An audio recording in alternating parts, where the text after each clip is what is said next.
Hey everyone, this is Marc here. I'm a coach, I'm a speaker, and I'm an author with an ADHD brain who works with ADHD men, helping them see their great strengths and overcome insecurities so that they can be the great leaders that they are. And today, what I want to talk about is three of my favorite go tos, three of my favorite tips for when we fall off the wagon, for when we start a routine and then 3 days into it, we kind of fall off, we sleep in or engage in something else that we feel that we shouldn't have, things that ADHD people are all too familiar with. A big misconception about ADHD is that it's just an inability to focus, or which that within itself is a misconception. The truth is that we often struggle quite a lot with our executive functions, and the good news is that we can get better. And it just simply takes a lot of things like treating our ADHD brain, finding the right tips and tools that work for us. So, what I wanted to share with you is three of my own personal favorite tips on overcoming, or I guess get bouncing back on when you fall off that wagon, right? So here we go. Okay. So tip number one, the first tip is forgive yourself. We are putting ourselves on this unnecessary high pedestal and this myth of perfection, right? I was talking to a good friend of mine who does work in the ADHD community as well. And one thing that we were both saying is that people with neurotypical brains, who, let's be real, we're comparing ourselves here to in this moment, most likely, are not people without flaw. They fall off things too, maybe not to the extent that we do due to our executive functioning issues. They have flaws of their own, many imperfections. They have experienced different failures of their own in their lives. So, right off the bat, we are being very unfair to ourselves when we are self shaming, when we are self sabotaging.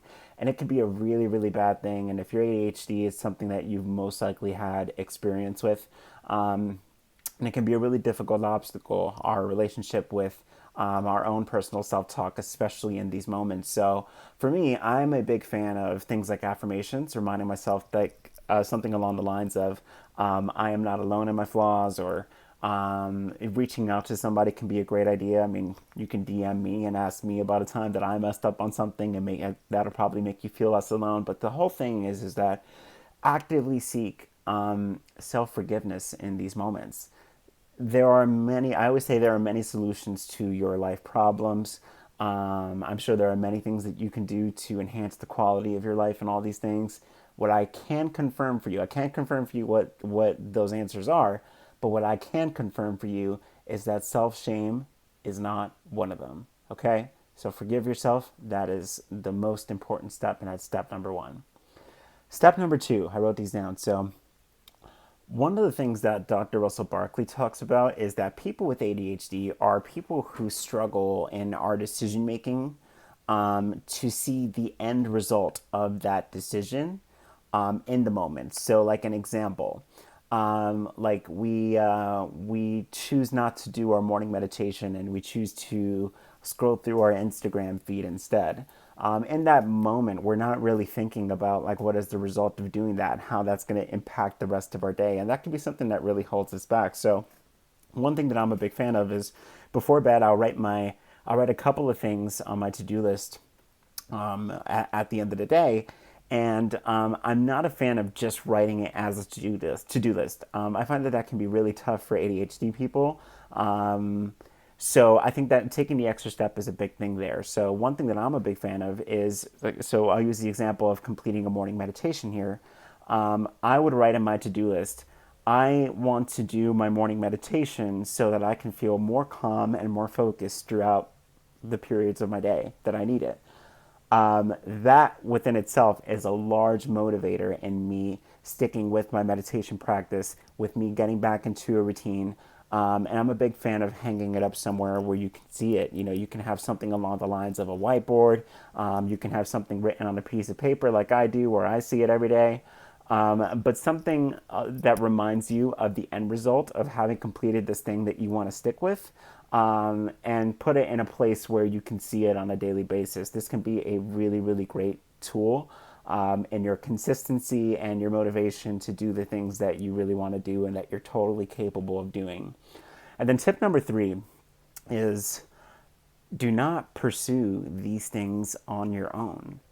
One of the most helpful things in me developing a relationship with physical activity and exercise was when I joined the jiu-jitsu class and when I started having different coaches and different classmates who were into the same things and held me accountable and motivated me and encouraged me in the moments where I didn't feel like going or in the moments where I didn't feel super confident about myself. We have great ideas, us ADHD people, as far as what we want to do with our lives, things that we like to pursue in the world. They're all great. The problem is that too often we feel that we need to pursue these things on our own, and that is a huge, huge mistake. Having somebody who will provide the accountability, the non-judgment can be a great thing. One of the reasons why, and I know I'm very biased here, being that I am a coach myself, but it's one of the reasons why I'm a big fan of coaching. It's essentially the difference between going to the gym by yourself and going to the gym with the personal trainer. Anybody who has done the two of those things that is watching this video knows the massive difference between the two. If you're a male with ADHD and you want to do a coaching session with me for free, let's go for it. You can DM me and we can talk and see if we're a match. But at the end of the day, prioritizing not pursuing these things on your own can be a really, really big difference. And that's it, that's it. We need to recognize that, well, 2 things. 1, you're not a bad person. 3 things, actually. You're not a bad person because of your mistakes. You're not a bad person because you fell off. You are simply a human being, and just like the rest of us, you are on the journey, okay? Number 2, you can see the end. If you practice seeing the end result of these things, the likelihood of you being consistent with an ADHD brain is far more there as opposed to just keeping it somewhere in your mind and your brain, which, let's be honest, we know that's not a good idea when it comes to us. And then number 3 is that we just don't have to pursue it alone. Having that support and having that person to cheer you on, who's been in your place and wants to help you go that direction that you're trying to go, it makes all the difference and is 100% worth your investment. I'm telling you guys, like, life is so much better when we do the things that we're proud of and we have a great relationship, not a perfect relationship because none of us have it, but a much better relationship with our own self-talk, our own self-dialogue, and the habits and the things that we engage in. And that's all. I hope that you got some value off of this video. If you're a male with ADHD, I would love to have you as part of my free ADHD men's support group that I co-host with my brother John Hazelwood, ADHD John on Instagram. And if we can connect there, totally free to join. And if you're interested in one-on-one coaching and want to talk further about that and see how that can help you pursue your own goals in your life, shoot me a DM for a free call and we can get to know each other, see if we're a match. But know that at the end of the day, you can do the things. You can get all the things that you want to get accomplished done. It is possible. Whether or not you are somebody with an ADHD brain, we can be successful. Hope you have an amazing day. Take care.